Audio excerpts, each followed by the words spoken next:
बिस्मिल्लाहिर्रहमानिर्रहीम। वफाकुल मदारस का आपने पर्चा कैसे हल करना है। सबसे पहले आपको जो बरकतुल इजाबा जवाबी कापी मिल रही है वो आप लेकर देखें, उसको पूरी कापी को देखें।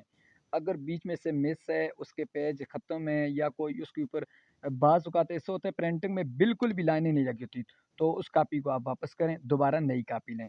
सुर्ख पेन आपने इस्तेमाल नहीं करना है। पेपर पर्चे के अंदर 6 सवाल होते हैं, आपको पता है, और हर सवाल की 3 या 4 अज्जा होते हैं, सबको हल करें, अलग-अलग हल करना ज़रूरी होता है। उन 6 में से ऐसा नहीं है कि आप कहें जी 3 सवाल तो हम 4 सवाल करेंगे और बाज़ की ये जुज़ और बाज़ की ये नहीं। सिर्फ़ 3 सवालों को आपने टच करना है, पेपर को बार-बार पढ़ें, जो आपको आसान लगते हैं वो करें।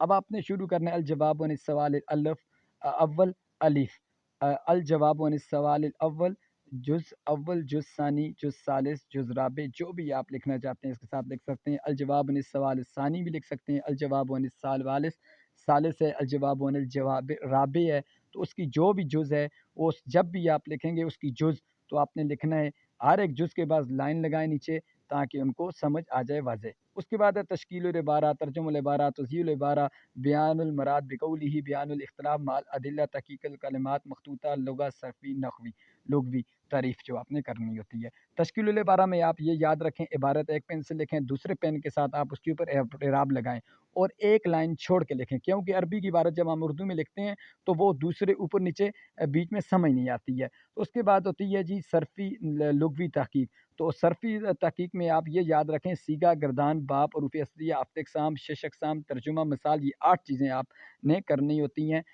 पूरी, यानी कि आरक जो इबारत भी है उसकी ये आपने कर लेनी है।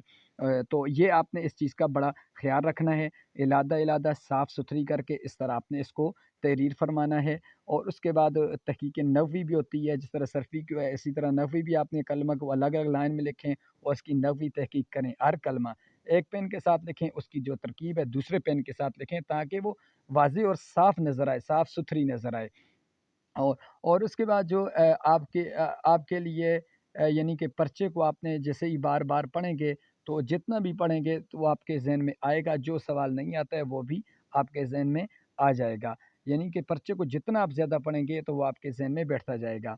आगे भी मैं आपको 1-2 चीज़ें वो भी बताता हूँ, इससे पहले आप चैनल पे नए हैं तो चैनल को सब्सक्राइब करके वीडियो को लाइक कर दें। वफाकुल मदारिस की हर तरह की अपडेट आप भाइयों को इसी चैनल पर मिलती है।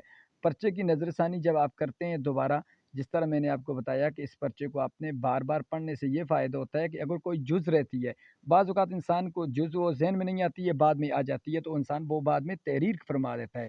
अगर आपने पर्चे की नज़रसानी नहीं करेंगे, आप नहीं पढ़ेंगे, कोई जुज़ रह गई तो बाहर आके आपको अफ़सोस होगा कि मैं ये तो मुझे बहुत आसान थी, मुझे आ रही थी, मैंने कहा ये बाद में लिखूँगा, तो वो आपने छोड़ दी। अगर आपसे कोई जुज़ रह गई है, पहले सवाल की जुज़ रह गई है, आपको उस वक़्त नहीं आ रही थी, आपने पूरा पेपर हल किया, आखिर में उस जुज़ को भी आप तहरीर फरमा दे सकते हैं। उसका आप उसका क ये लिख सकते हैं, अल जवाबु अनिस सवालिल अव्वल अल जुज़्उ सानी या सा